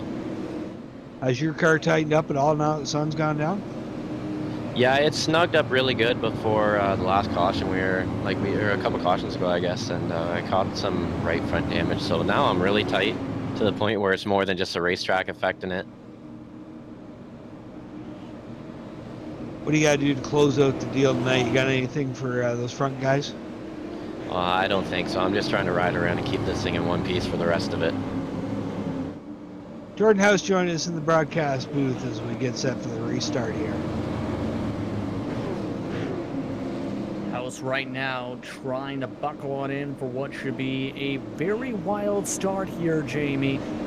Dale Shaw choosing the outside line, trying to keep Cole Tim in a box on the bottom side in row 2. Cox will start the bottom side in row 1. Shaw's off and away. Green flag is out. 6 laps to go. Almost like Cox was sleeping at the switch. How about Jamie Dyson trying to get it done high, wide, and handsome through 1 and 2? He's got Nick Ramsey behind him, but it's Tim who gets the job done on the bottom. He slides into 3rd, tucks into line behind Cox. They'll race off turn 4 down the front stretch. Tim now chomping at the bit to go after your second place driver. We are down to 5 to go this time by the stripe, Justin. Those 2 cars have tangled already in this race. This time, Cole Tim to the bottom side. Jamie Cox giving him that line. Lets him go for second. 4 to go from Five Flags. Gap between the lead, 7/10 of a second. Oh, Cox into the back of Tim, gets him loose. Now here comes Cox to the outside. Tim runs him up to the wall, leaves the bottom open. Jamie Dyson shoves the 18 in on the inside, but he pushes up. Now you got DiVincenzo as well as Ramsey fighting behind that. Does Jamie Dyson have anything to get it done on Cole Tim for second? Meanwhile, Dale Shaw, a different postal code. He is dialed in and gone. Caution flag is out, and there's a car stopped in the middle of the racetrack. Carson Nagy triggers the first of 5 green-white checkers. This could be huge with Cole Tim in second position. He's been trying to get a shot at the 83, and he's got it now. Cole Tim got his work cut out for him against Dale Shaw here in the late goings.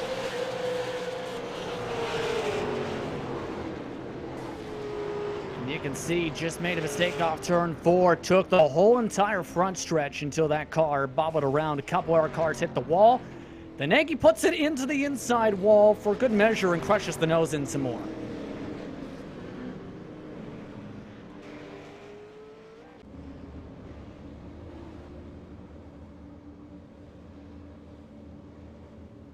Interesting development to say the very least, but fasten your seatbelts, folks. Dale Shaw still holding on, and he's been leading ever since he stayed out after being able to take those fresher tires 11 laps prior to his last pit cycle. Most of the field now put in a box to stay out on the racetrack.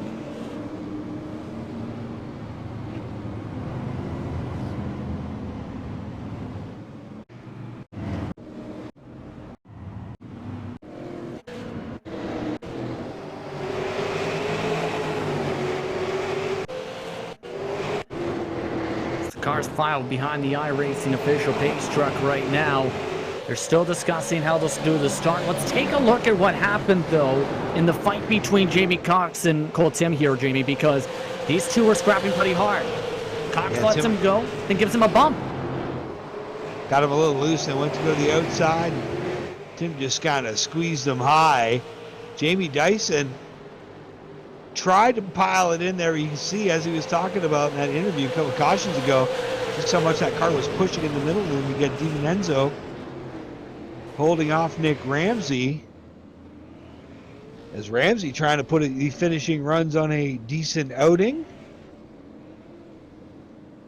His best finish of the iRacing season here, coming in week number 1 with the 10th at USA International Speedway.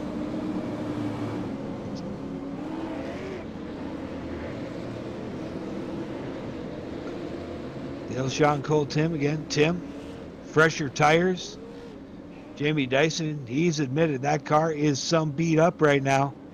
Tyler DiVincenzo, he's been in one incident earlier, but looking to have a solid finish here in that 97. He's qualified 5th, 6th, and 9th the first 3 races, yet to finish in the top 20. Can DiVincenzo hold it together? But meanwhile, it's Shaw out front. He gets the jump. Less than 2 to go down the backstretch. To get the white flag, the race is official. Tim trying to somehow close 4/10 of a second. One car shot off the racetrack. DiVincenzo, white flag is out. 1 to go from Five Flags. Final scramble on back in the pack out front. It's all Dale Shaw. Tim sits second. Jamie Dyson looking for a podium run. It will be his best finish of the season in the 11, but it's back-to-back wins for the 83 of Shaw. Oh my, they've wrecked off 4.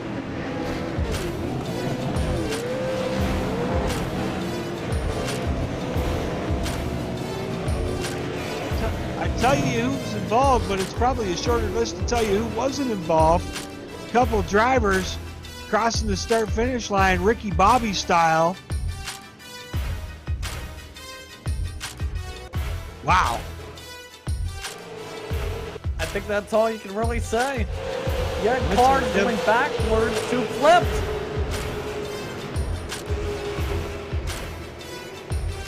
Went to the demolition derby and the stock car race broke out, Justin. You can see down into 3 and 4. Franklin into the back of Ramsey. They checked up. And that track, you ever looked up track blocked in the dictionary? That's it right there. Jordan Lawrence finishes 13th. I think it was Blair Wickett who actually got help from, I think it was the 34 who pushed him forward with the blown motor to help him finish the race. Wow.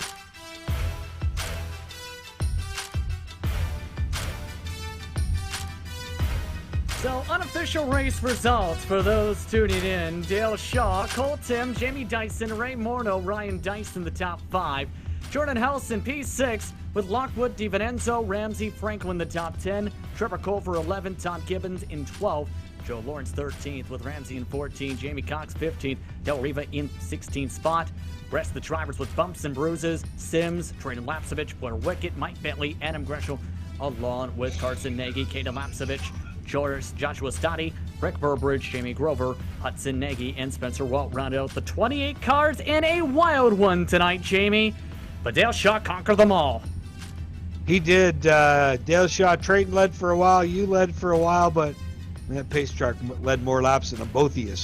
You know, it's funny. I talk about racing luck all the time, and I got turfed by the 57 there about halfway through, and I had to come in and pit for about 3 cautions straight and fix offenders and stuff like that, and then I put tires on it, and then we got a caution 10 laps later, and the whole field pitted, and all of a sudden I was the leader again, and it was the most lucky thing anybody could ever look into. How big was it, especially because we had a tough time getting green flag runs put together tonight? How big was it being the control car on those restarts? Oh, it was huge. I got to thank, honestly, my spotter, Dustin, should probably be in here too talking, because he was awesome. And he was, obviously, you figured out there was a strategy. Whoever, I wanted in the second row to be, quote unquote, held back, I take top or bottom and just control the race. And it was tough being in that 3rd to 5th area, because this place is just hard, and these guys did the best they could tonight. But this place, this is a tough racetrack. But no restarts were key.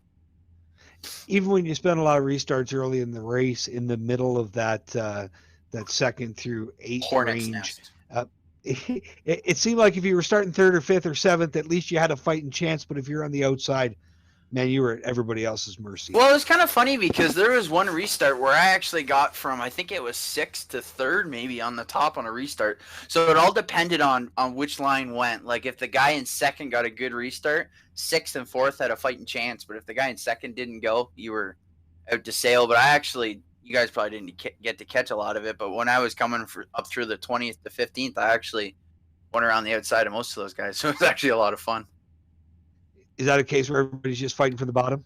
Yes, 100%. And it's train racing. And then this place here, there is actually a second groove, especially in 3 and 4. You can kind of pinch the guy down, and that helped me get through the field a little bit. And then, man, I was lucky, that pit strategy. I'm gonna go buy a lottery ticket tomorrow. Hey, 2 in a row. You should move up the power rankings when that comes out next week. Hey, come on, Jamie. You gotta step your game up. I want to be out there. Dale Shaw, driver of the 83, your winner here tonight. Race number 3 from Five Flags Speedway, Pensacola, Florida. Congratulations, Dale. Thanks. I just want to give a shout out. Thompson Photography, Rick and Pam Forbes, my Uncle Mikey, Shaw Motorsports, Jennifer Apps Realty, APC, all you guys for putting this on. Thank you very much, and we'll see you next week and hope for a better show. Interesting one tonight for Dale Shaw to come with the checker flag. With interesting to hear what drivers like Cole Tim are probably thinking at this point. We will try and bring in Cole Tim right now, in fact, who comes home in 2nd spot. Cole, crazy finish tonight, crazy race. How are you feeling coming home second? I really thought we had a shot at winning. A couple restarts prior to the last one, I got used up pretty well by the 022 car, and that kind of set me back. I had to kind of fight my way back through that. That and I've got some shifter issues. My shifter's actually broken, so I sent it away. So I'm gonna use racing with paddle shifters. So my restarts were horrible tonight, the entire night. So that kind of set me back as well. I really think we had a shot at winning the race.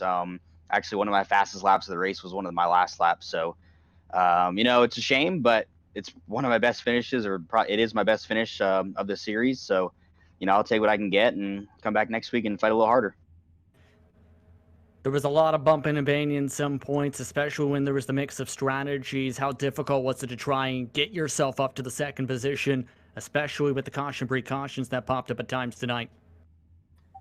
The biggest thing was finding a way to get to the bottom of the racetrack. When you have fresh tires, you can fight and claw your way in the top for 5 to 10 laps, but you'll burn your tires up like that. So, like I said, just getting to the bottom and fighting your way down there. Especially, it was hard. Just like you said, caution after caution after caution.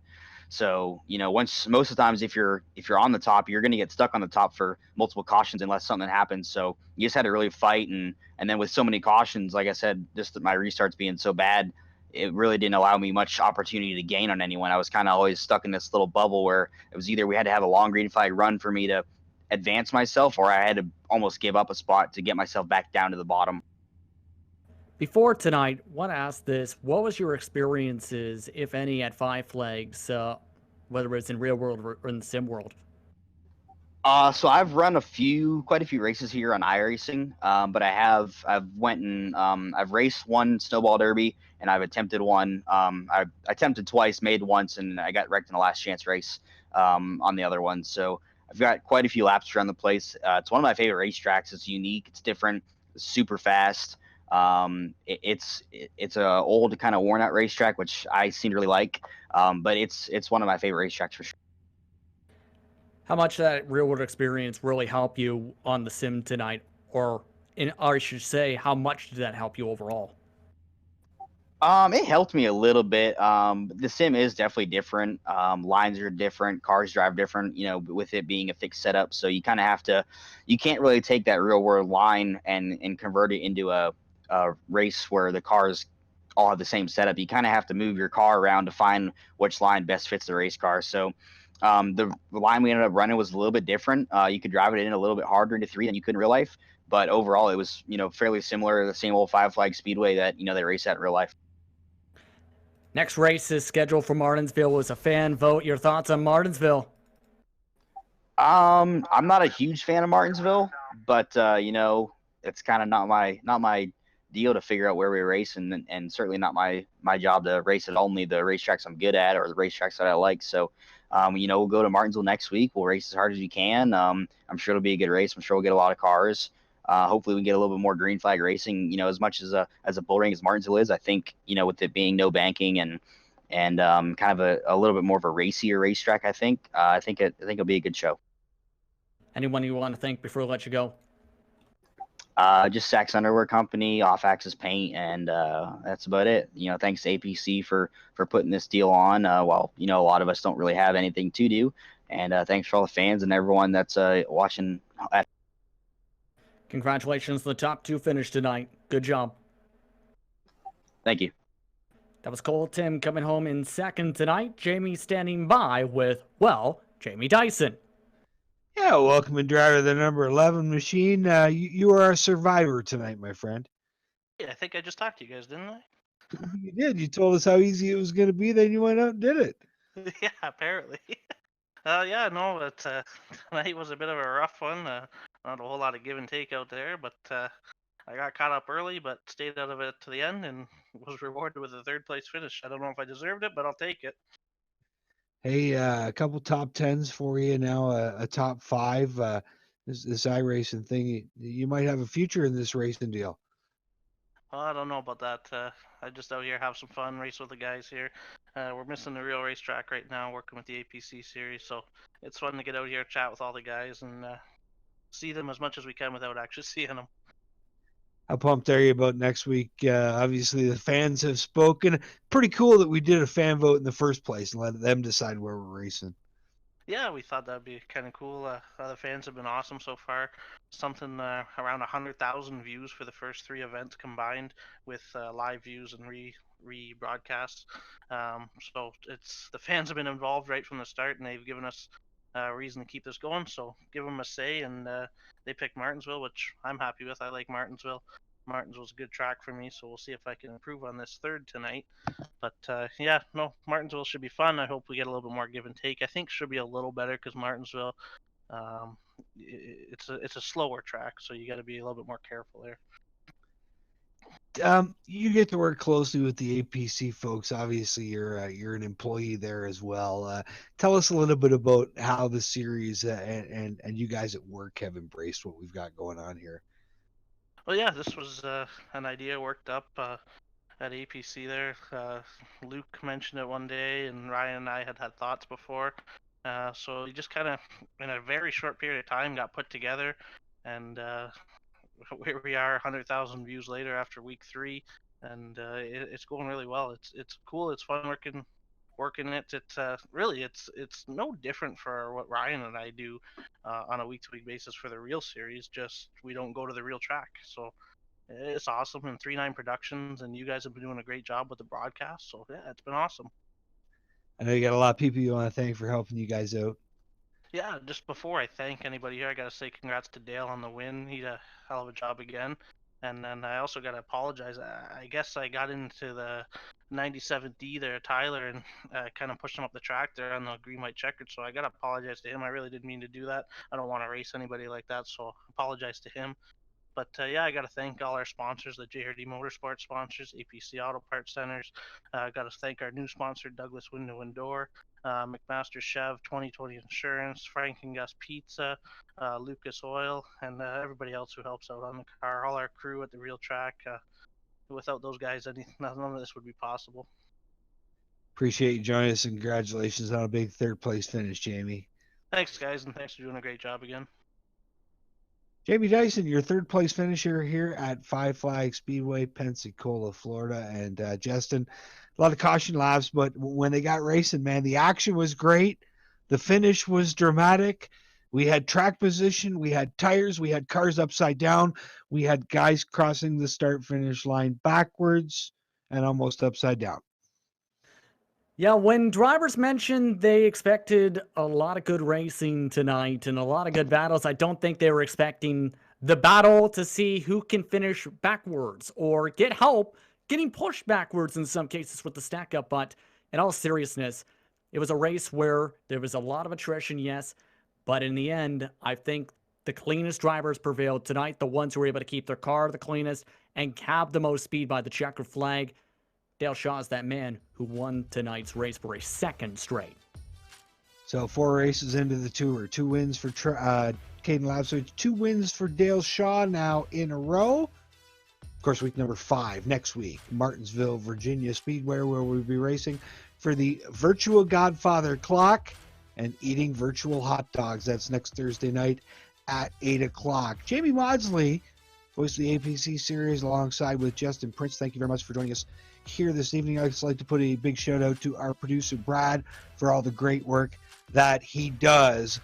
We were live this evening, Five Flags Speedway, Pensacola, Florida, home of the Snowball Derby for round number 4 of the APC eSERIES. Dale Shaw, your race winner for the second week in a row. I'd like to thank you for joining us, and don't forget, join us next weekend or next Thursday night, as we take to the Paperclip, Martinsville, Virginia for round 5.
Introducing GeForce TV.